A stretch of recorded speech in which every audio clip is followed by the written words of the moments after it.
Donc, ceux qui me visitent, me voient pour la première fois, je sais qu'on a vu Daniel, Abigail. Abigail, on se connaissait déjà, on s'est déjà rencontrés. Daniel, enchanté. Je suis le pasteur Nathaël de l'Église ici. Je crois que je ne m'étais même pas présenté. Donc, ça nous fait plaisir de vous avoir avec nous. On est vraiment honorés. Et ce matin, un message qui a été prévu pour nous tous, parce que quand on apporte un message, nous tous sommes inclus, moi-même. Amen. Et si vous avez suivi un peu les réseaux, vous avez vu que le titre de ce message, c'est « Émotionnellement stable ». Émotionnellement stable. Qui vit des émotions? Hein? On vit, en tant qu'être humain, on vit tous des émotions. Bonnes, moins bonnes, mais on est des êtres émotionnels. On est fait d'esprit. Amen? De chair et d'esprit. Amen? Donc, on est des êtres émotionnels. Et ce qu'on va voir aujourd'hui, entre autres, si on veut bien comprendre, c'est qu'on va découvrir que de vivre ces émotions, c'est important. C'est important. C'est important parce que chaque émotion a une part capitale ou une part importante dans tout ce qu'on vit, dans chaque situation, chaque événement. Les émotions sont toujours mises sont toujours manifestées. Et les émotions, quand on étudie un peu, on découvre qu'ils agissent comme un propulseur. Ils sont là pour nous motiver ou nous démotiver. Amen. Ça veut dire que quand on se sent moins bien ou se sent moins motivé, c'est que les émotions que nous vivons nous démotivent ou nous motivent. Tout ça est relié à vos émotions. Amen. Et on va lire ensemble, il y a un pharisien qui demandait à Jésus dans Matthieu 22, versets 36 à 38, il lui demanda, « Maître, quel est le plus grand commandement de la loi? » Quel est le plus grand commandement? Là? Il dit, Jésus lui répond, « Tu dois aimer le Seigneur ton Dieu de tout ton cœur, de toute ton âme et de toute ton intelligence. » C'est là le commandement le plus grand et le plus important. La totalité de notre être doit aimer le Seigneur. La totalité de notre être, de tout notre cœur, notre âme et notre intelligence. Comment on fait ça? Hein? Comment on met notre être entier?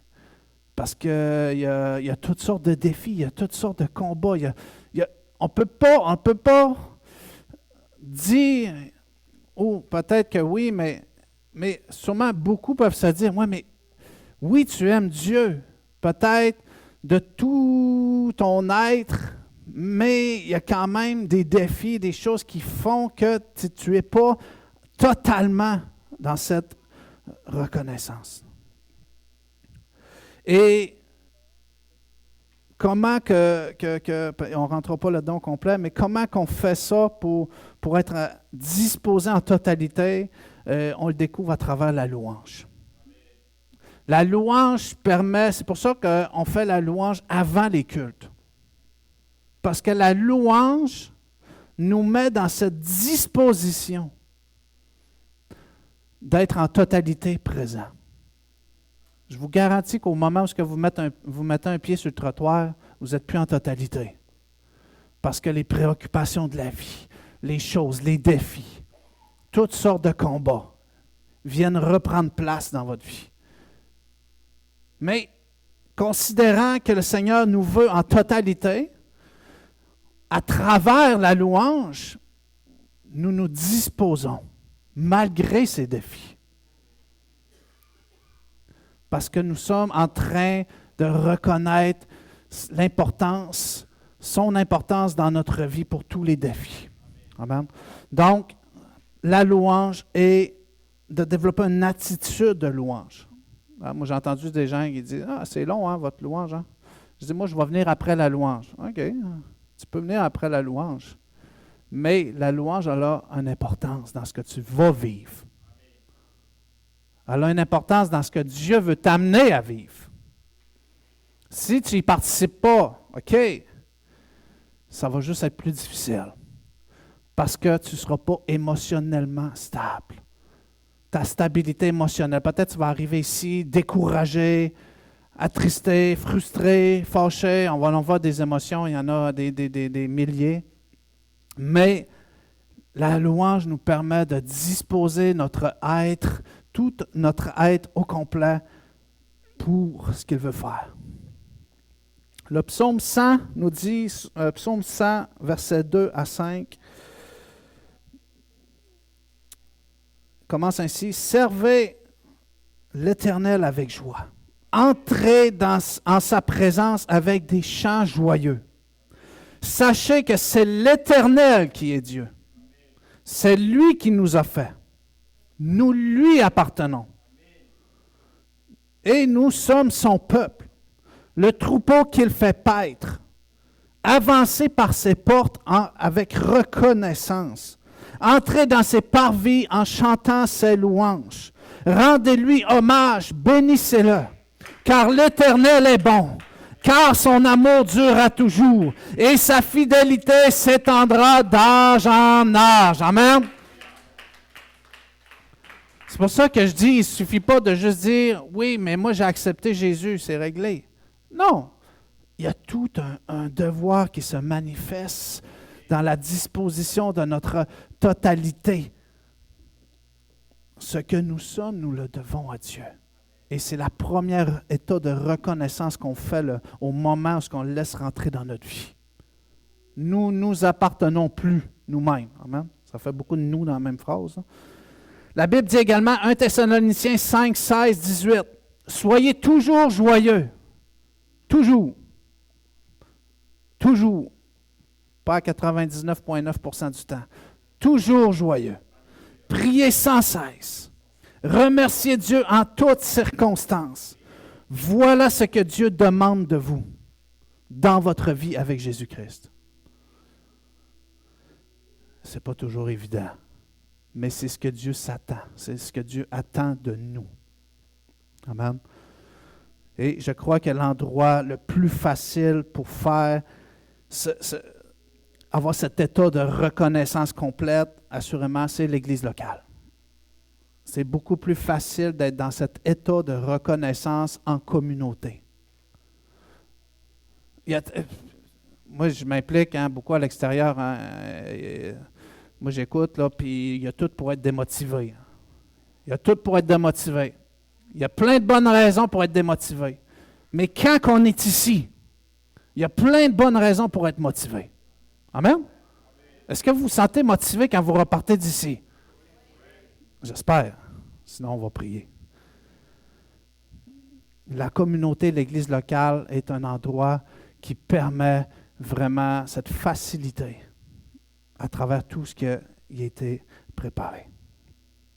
Et surtout que, à majorité du temps, quand on est seul, parce que le travail du diable, de l'ennemi, appelez-le comme vous voulez, le travail du mal, c'est de vous isoler. C'est de vous isoler. Parce qu'il sait qu'une fois que vous êtes seul, vous êtes fragile. Peu importe, même si vous êtes chrétien de 50 ans, si vous êtes seul, vous êtes fragile. Et quand on devient seul, on arrive dans ces moments où on ne sait plus comment le louer ou comment prier même pour nos propres situations, nos besoins. S'il n'y a personne pour prier pour nous, il arrive ces temps, qui trouve ça facile de prier pour lui-même? Qui trouve facile de prier pour lui-même? De prier sa guérison pour lui-même, sa délivrance pour lui-même. C'est très difficile. Très difficile. Tu finis toujours par la prendre, la Tylenol, quand tu as mal à la tête. Tu finis toujours. Parce que tu dis, je ne dérangerai pas mon pasteur pour un mal de tête, je vais prendre Tylenol.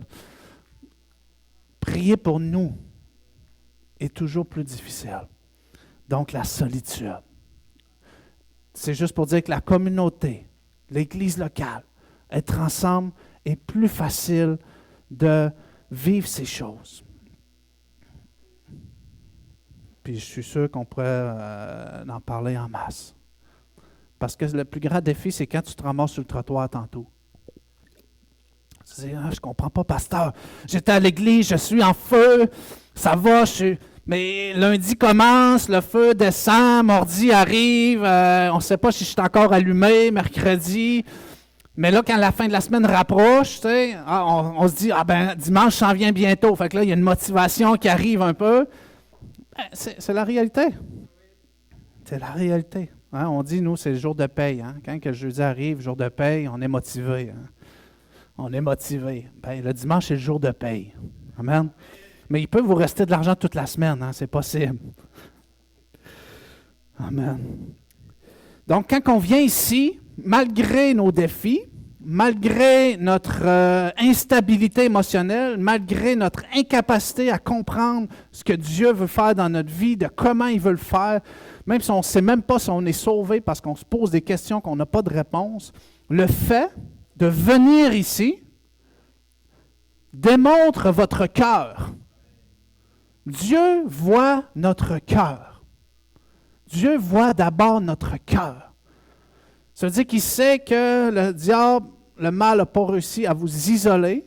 Maintenant, vous venez vers la communauté et maintenant, il y a un processus qui s'engage. Il y a un processus qui s'engage. Psaume 86, 11 à 13 nous dit, « Seigneur, montre-moi ta volonté, alors je t'obéirai fidèlement.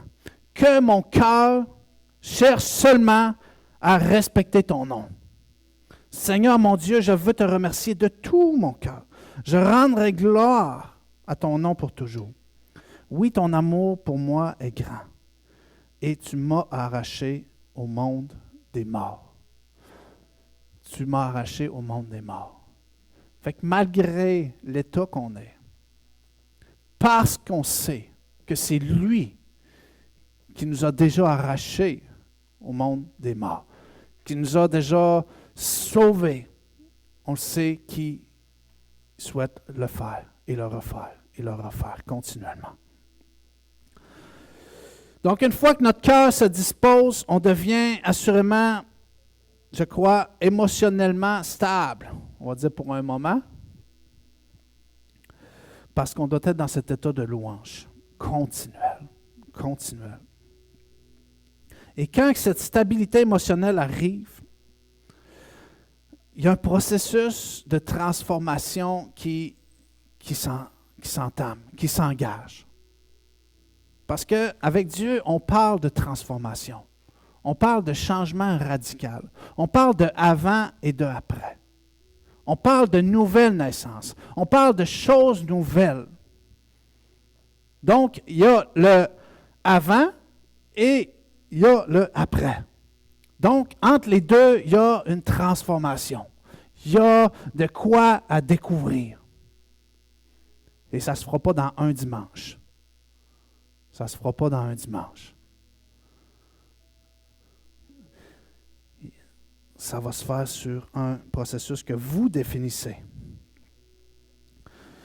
Et le processus qui s'engage nous permet de découvrir certains éléments qu'on va voir ensemble.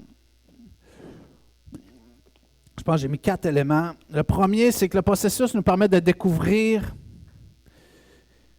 nous permet d'identifier les émotions pour comprendre la saison. Des fois, on est tellement dépassé émotionnellement qu'on ne gère même plus nos pensées et on ne gère plus aucune réflexion même.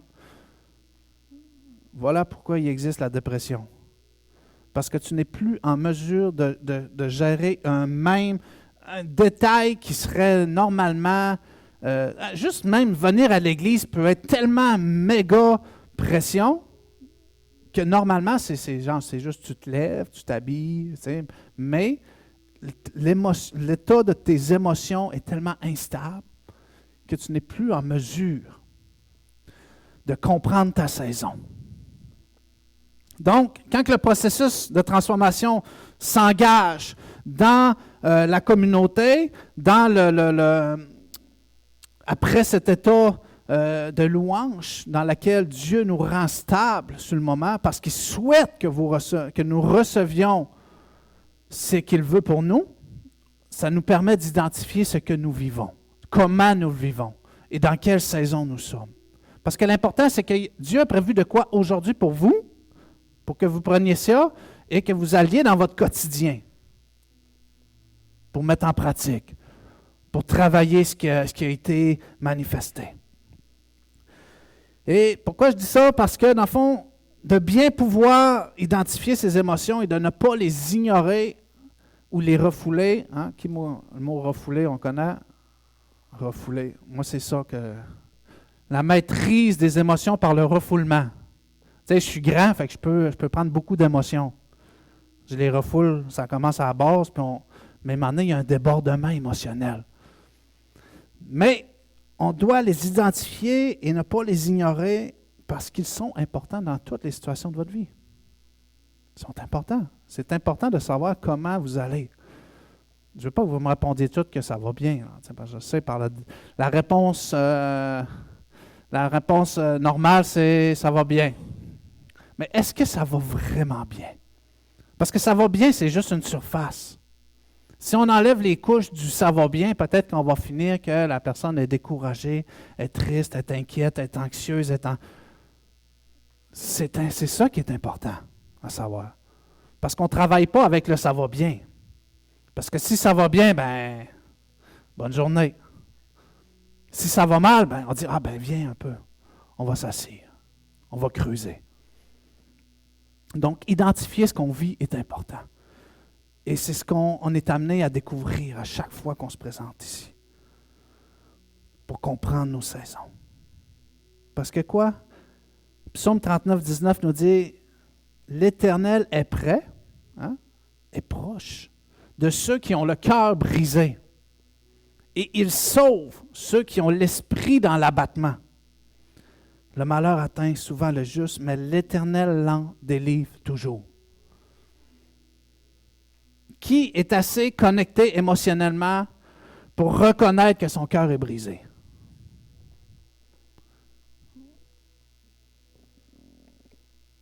Qui est déconnecté émotionnellement?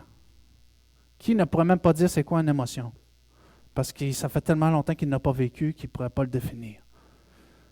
De connaître le mot puis de le vivre, c'est deux. Hein? Est-ce qu'on peut connaître le... Qui a déjà entendu parler de Jésus? Qui a déjà rencontré Jésus?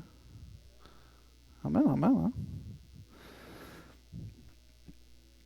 Donc, merci Seigneur pour cette reconnexion émotionnelle. Parce que Seigneur, tu veux, Seigneur, faire remonter toutes ces choses. Nous sommes disposés. Je prie pour la disposition de tous et chacun afin qu'ils puissent voir et connaître ce qu'ils vivent, afin de comprendre leur saison. Parce que toi, Seigneur, tu souhaites les amener de victoire en victoire, de gloire en gloire, Seigneur.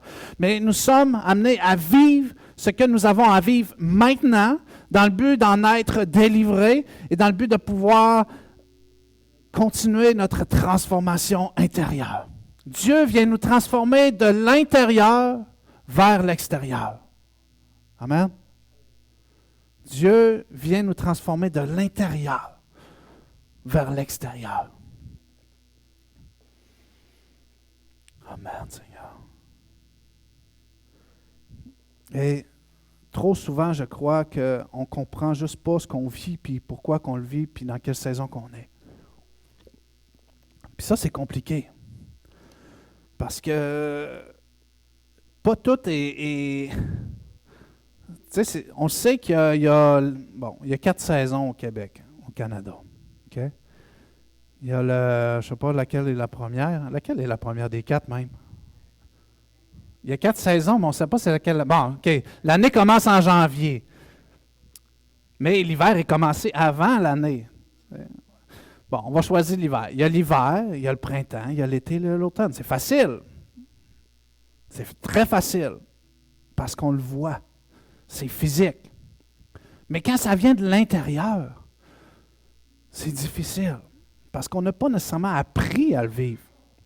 Puis si je vous partage ça, c'est que moi, les 32 premières années de ma vie, je n'ai pas appris à vivre mes émotions ou à m'y attarder. Je n'ai pas appris à réellement m'y attarder parce que j'y accordais pas une certaine importance. Mais j'ai appris à découvrir son importance. Et quand moi, j'ai fait une thérapie, pour ceux qui ne savaient pas, thérapie pour de la toxicomanie. J'avais quelques problèmes dans le passé. Donc, pour ceux qui... Bon, qui connaît mon histoire, mon passé? OK, vous connaissez pas mal tout, hein? Il y en a qui ne me connaissent pas. Dans le fond, j'étais un ancien trafiquant de drogue, toxicomane, OK? Moi, la prison était ma deuxième maison. Hein? Donc, j'ai entamé un processus de thérapie parce qu'à un moment donné, j'avais plus de solution. Puis là, je voulais peut-être comprendre un peu... en tout cas, je voulais sauver un mariage qui n'allait pas être sauvé pareil. Là. Ça, c'était c'est la manipulation. Mais j'ai entamé un processus de thérapie. Et au début de la thérapie, on nous dit hey, écris 15 pages de ta vie. Prends 2 semaines, écris 15 pages de ta vie. Fait que là, j'écris 15 pages, puis en tout cas, ça a été compliqué. Parce que là, il dit après ça, pendant que tu écris, mets des émotions. Selon parce que c'est facile d'écrire quand même, mais à chaque phrase, puis à chaque situation, à chaque élément que tu traverses, mets des mots, des émotions.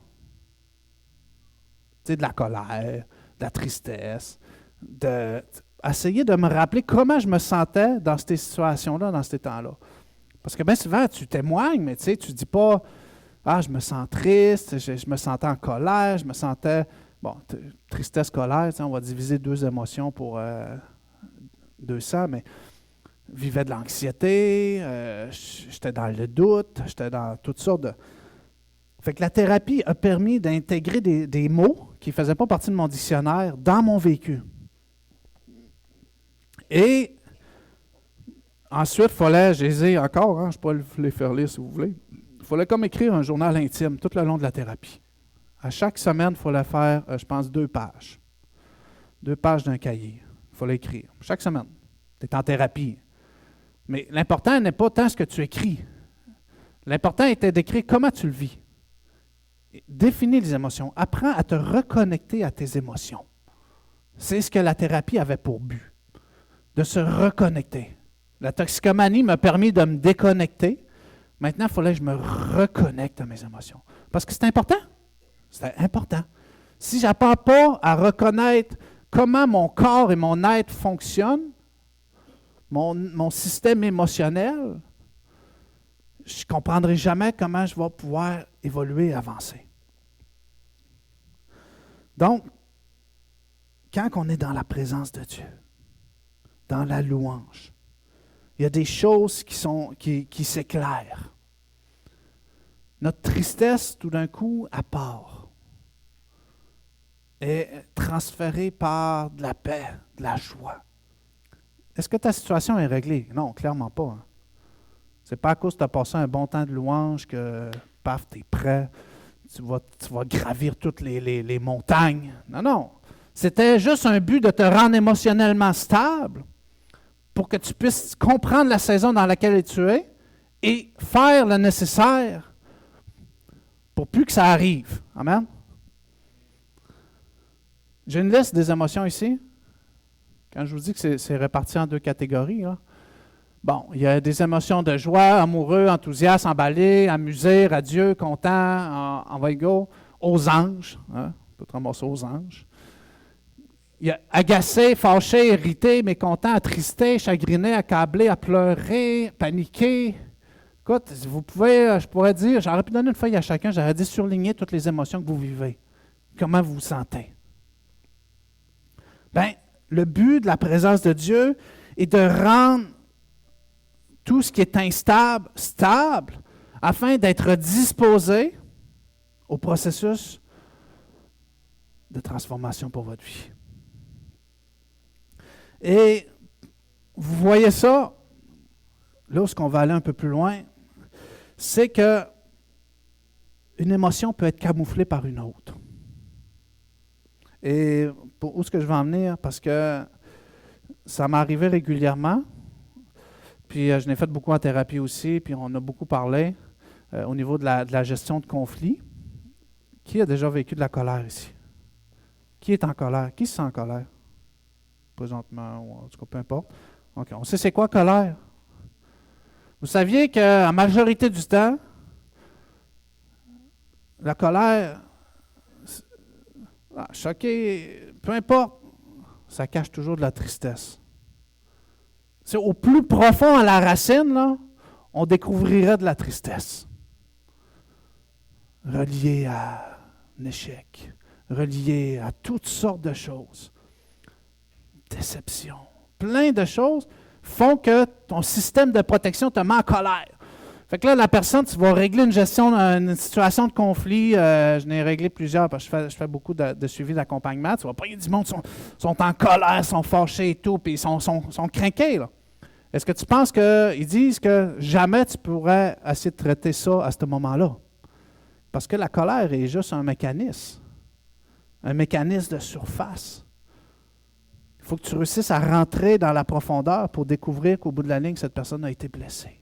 Cette personne vit de la tristesse. Mais tu ne veux pas vivre ta tristesse. C'est plus facile de vivre la colère. C'est plus facile de... Donc, les émotions sont camouflées par d'autres. Et je vais vous lire une étude sur Internet. Puis, c'est pas qu'on va parler de tristesse aujourd'hui, là, mais c'est pour comprendre un peu comment votre système fonctionne. Est-ce que vous êtes à l'écoute? Oui, on se comprend jusqu'à présent? Parce qu'en fait, moi, je fais ça pour vous. Hein? Moi, j'ai déjà été béni parce que je l'ai déjà préparé cette semaine, le message. Donc. Bon, on appelle ça des émotions paravents. OK? Vous savez, c'est quoi un paravent? C'est comme, c'est comme un mur.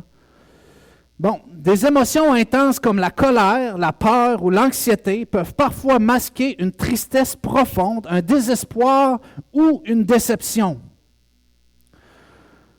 Ça peut apporter un refoulement émotionnel. Bon, les personnes qui ont appris à minimiser ou à ne pas exprimer leurs émotions peuvent voir cette tristesse refoulée réapparaître plus tard sous d'autres formes. Des émotions camouflées. Même en atteignant des objectifs de vie extérieurs, une sensation de vide peut persister, indiquant un décalage entre les aspirations profondes et les choix de vie, ce qui se traduit souvent par une tristesse sans cause apparente. Tu es juste triste. Tu ne sais pas pourquoi. Continuellement triste. Continuellement abattu.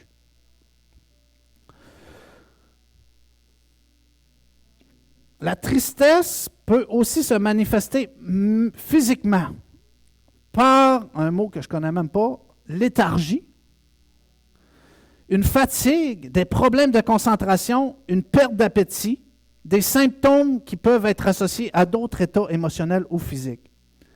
Alors, imaginez si notre source de motivation est basée sur de la tristesse. Si, qu'au bout de la ligne, tout ce que tu avais à régler dans ta vie est relié au plus profond à une tristesse. Tout ce que tu vis à l'extérieur, physiquement, tout ton état d'être présentement, imaginez que ce serait juste relié à une tristesse profonde. Ça veut dire que juste en réglant cette tristesse, tout le reste pourrait se régler. Amen. Parce que c'est de l'intérieur vers l'extérieur.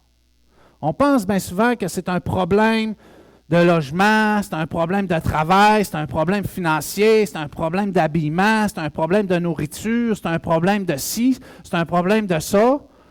Mais en réalité, c'est un problème émotionnel. Amen.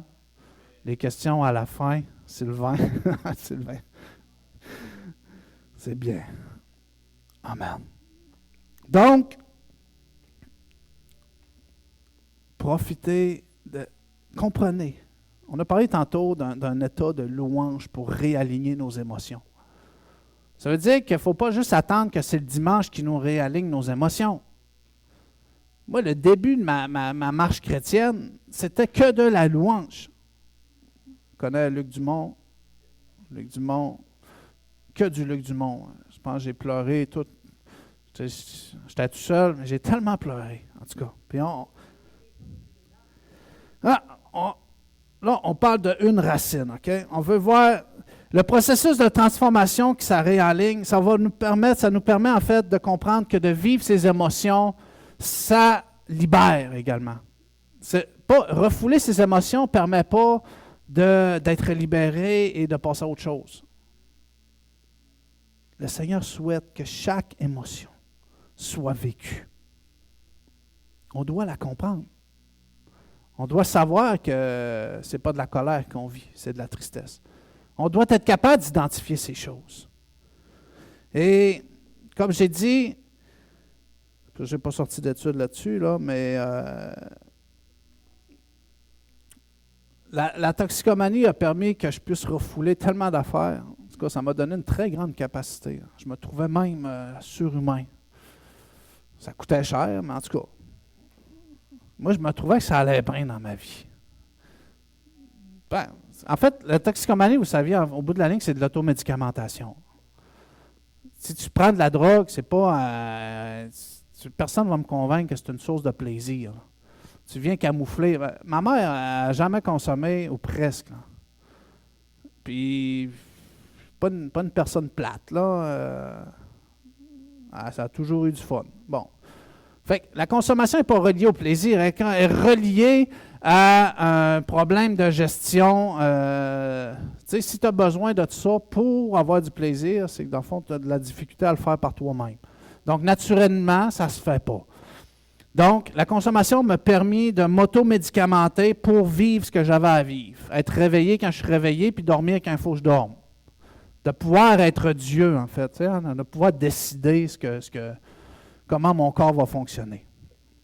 Fait que quand j'ai arrêté tout ça, puis j'ai laissé rentrer Jésus dans ma vie, je suis rentré, parce qu'au début, c'était bon de parler de Bible, puis tout ça, puis moi, c'était du chinois, là. C'est tellement beaucoup de lettres, beaucoup de mots alignés qui veulent tellement dire beaucoup d'affaires que je ne comprenais rien. Mais, quand j'ai commencé à vivre une attitude de louange, qui écoute de la musique ici? Non, de la musique. Tout le monde écoute de la musique ici, hein? Ce qu'on écoute a tellement une importance sur le reste. Si tu n'écoutes que du métal hardcore, comment tu penses que tu vas te sentir? Tu vas dire, ah, mais ça me motive, ça me craint. Oui, mais t'as peur, là. Ça te motive à quoi, tu sais? Mais quand c'est la louange, quand c'est la musique, la louange, c'est des chants d'amour, là.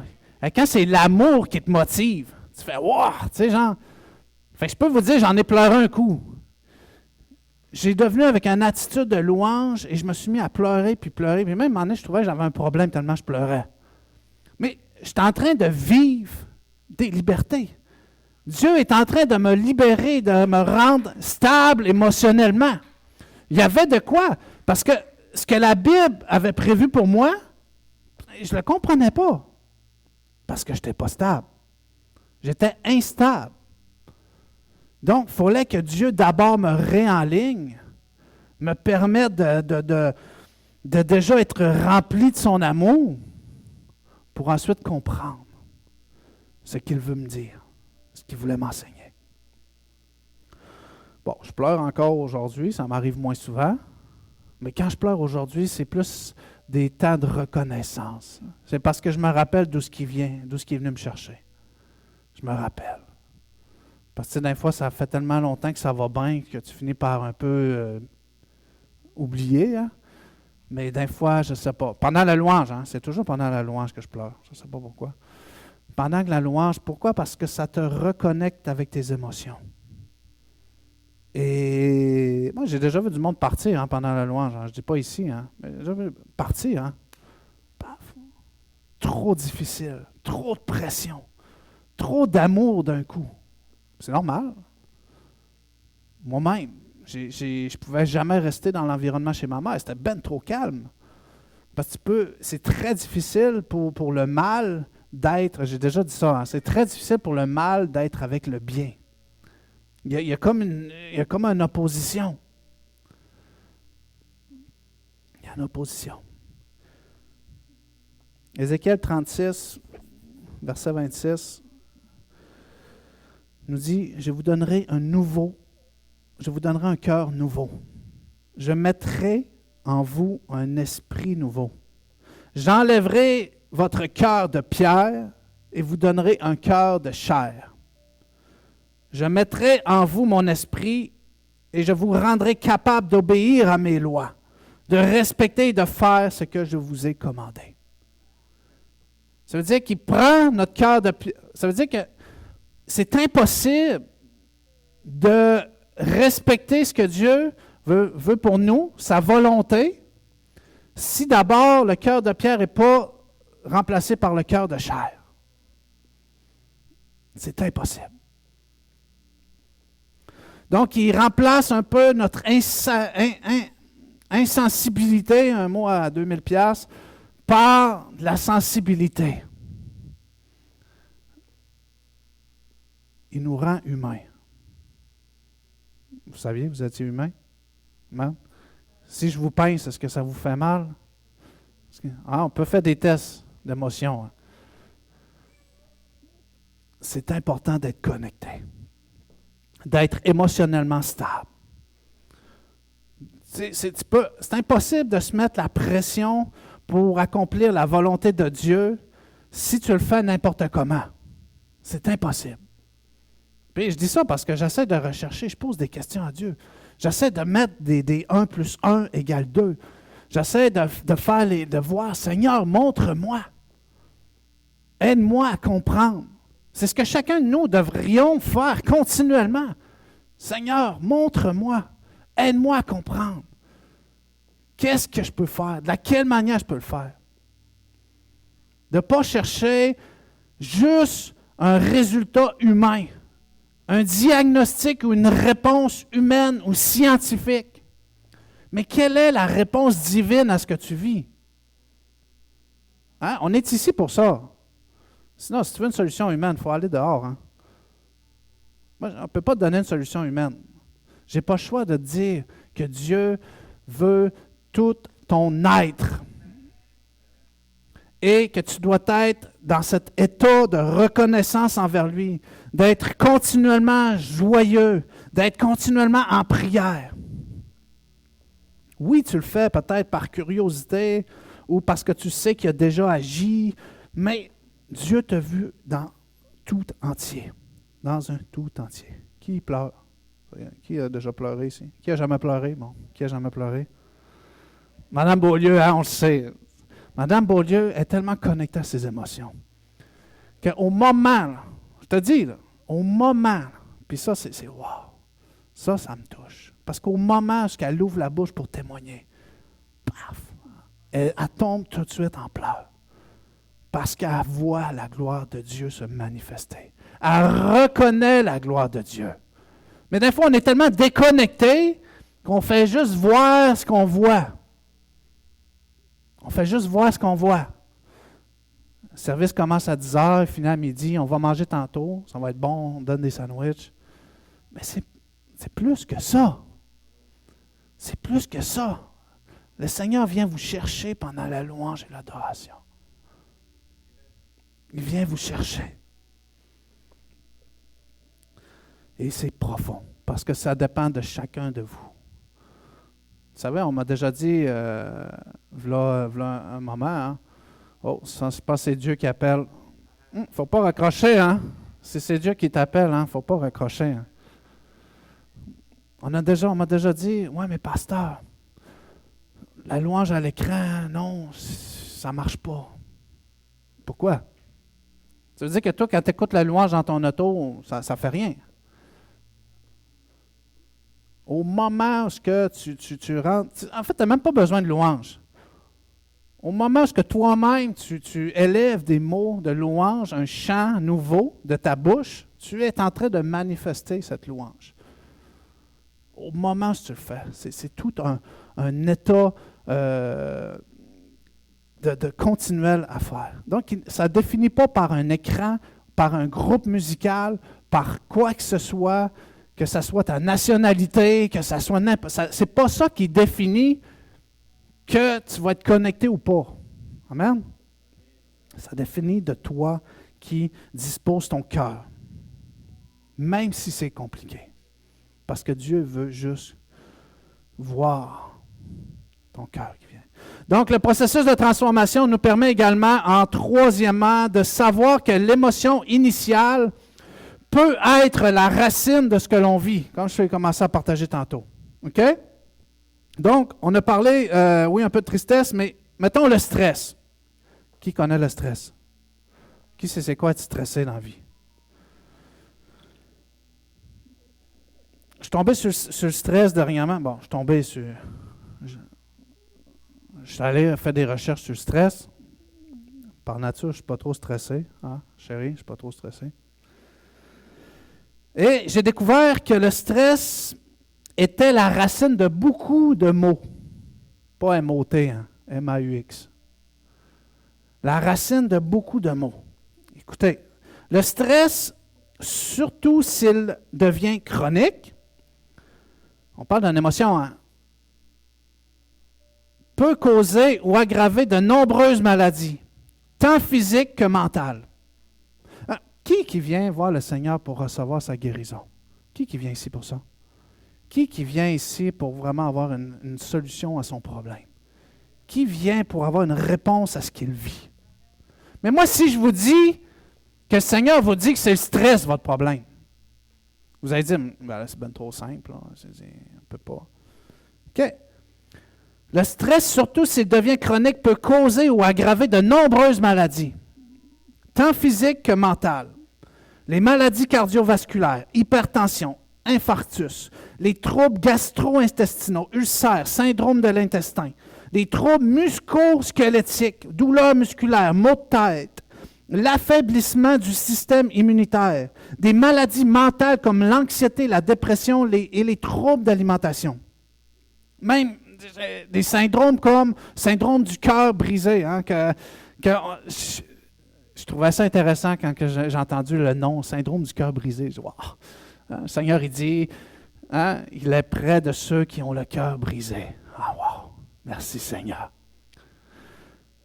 Personnalité limite. Hein, qui a déjà entendu ça? Personnalité limite. C'est tout lié au stress. Tout est lié au stress. Donc, on cherche la guérison. On cherche la guérison du mot de surface. Hein? On veut une guérison instantanée pour ce qu'on vit à l'extérieur, mais la solution reste simple. Règle ton stress et tout le reste va se régulariser. Règle ton stress, puis tout le reste va se régulariser. Et j'ai fait une recherche. Il y a plein de moyens de régler le stress. Là. Je pourrais vous donner plein de moyens du monde. Là. Mais un moyen du monde que je trouvais intéressant, okay, c'est la méditation. Qui connaît la méditation? La méditation. Wow! J'ai dit, wow! Moi, j'adopte. J'adopte. Hein? On a vu cette semaine qu'à travers un bon moyen d'étudier la Bible, c'est par la méditation. Vous saviez qu'on retient plus de 50% de ce qu'on fait par méditation. Tandis que la lecture, l'écoute, toutes ces choses-là, on retient à peu près 5%. Mais 50% de ce qu'on médite porte son fruit. Donc, on règle le stress par la méditation. Là, je viens de vous donner la solution. Là. J'aurais pu dire, demandez au Saint-Esprit qu'il vous dise comment faire. Bien, là, je vous dis déjà. Méditez. Faites de la méditation. Okay? Je n'ai pas dit d'aller faire du yoga, là. La méditation, OK? Josué avait eu cette recommandation. Dieu avait dit à Josué, quand il a pris le mandat, la relève de Moïse, hein, il a dit à quelques reprises, parce que oui, il allait avoir les défis de la vie. Josué sûrement voyait un peu l'ampleur et la grandeur. Et Dieu a encouragé continuellement Josué, prends courage et fortifie-toi. Prends courage et fortifie-toi. Il dit, je t'ai dit de prendre courage et de te fortifier. Parce que ça ne sera pas facile. Mais il dit, Josué 8, il dit, répète sans cesse les enseignements du livre de la loi et médite-les jour et nuit. Il dit, il ne faut pas dormir, hein? Médite-les jour et nuit de façon à observer tout ce qui est écrit. Alors tu mèneras à bien tes projets et ils réussiront. Donc la méditation, c'est ce qui va nous emmener vers le prochain point. La méditation est la clé pour travailler notre stress.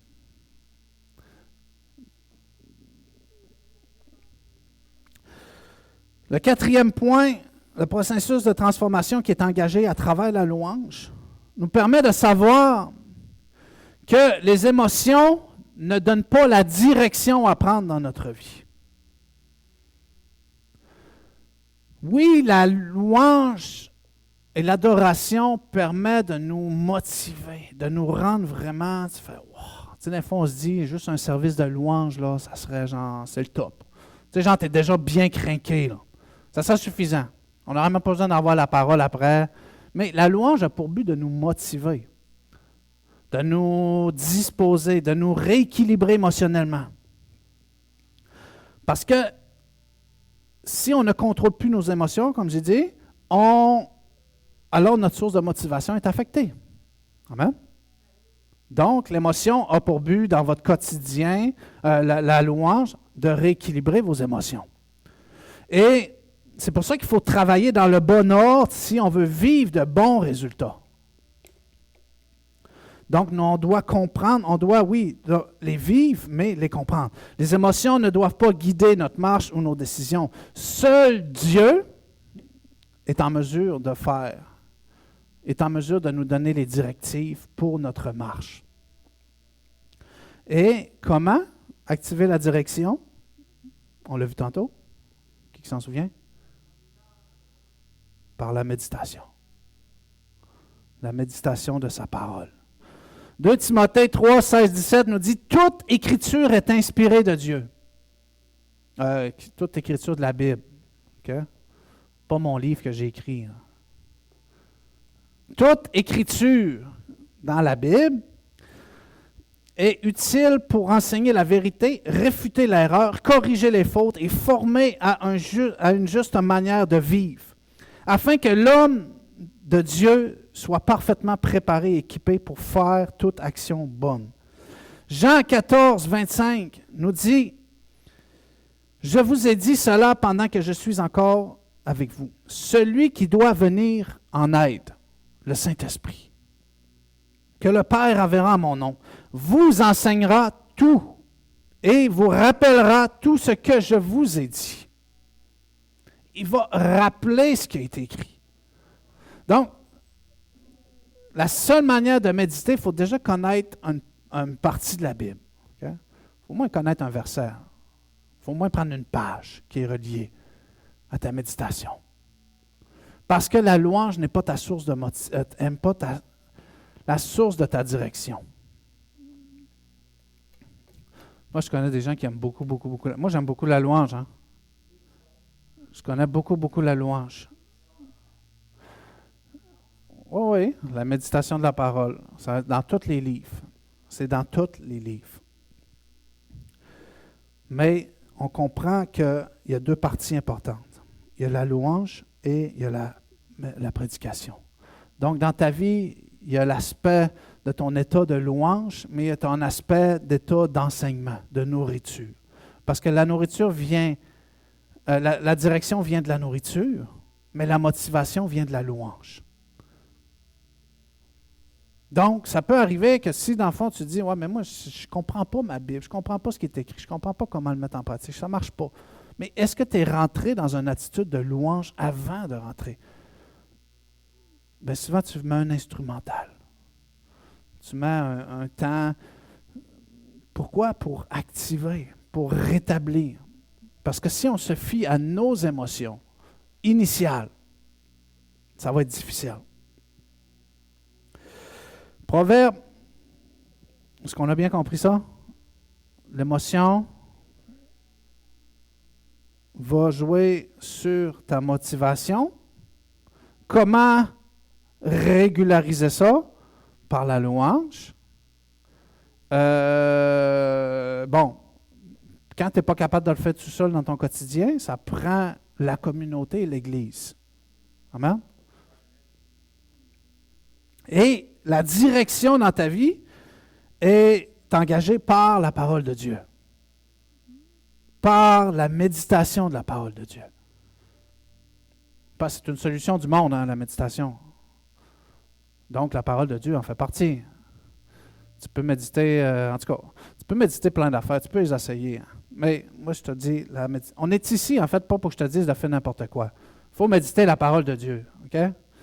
Donc, je t'en vais pas faire n'importe quoi. Si tu es ici, c'est à cause que tu as essayé n'importe quoi, puis là, maintenant, tu viens ici. Ou si tu n'as pas encore essayé, ben, il faut que tu sois sûr de ce que tu veux faire, OK? Donc, Proverbe 28-26, celui qui a confiance dans son propre cœur est un insensé. Mais celui qui marche dans la sagesse sera sauvé. Donc, peut-être que de vous faire dire de régler votre stress, c'est peut-être trop simple pour vous, mais c'est pour ça qu'on va prier ce matin. Parce que tout ce que l'on vit, chaque situation, est toujours relié à une source de stress. Toujours. Donc, on comprend aujourd'hui que d'abord, il y a le stress, puis ensuite, tout déboule. Après ça, tu as mal à la tête. Après ça, tu es rendu fatigué. Après ça, ça ne te tente plus. Après ça, tu ne veux plus te lever. Après ça, ben, tu lâches la communauté. Tu t'isoles. Donc, ça commence à une base et ça bouscule. Amen. Donc, on va se lever ce matin. On va se lever ce matin.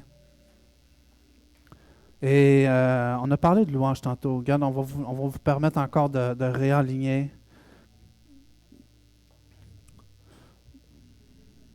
Yes, Seigneur. Merci, Seigneur. On vient, Seigneur, devant toi. Est-ce que tout le monde a accepté Jésus comme Seigneur et Sauveur dans sa vie?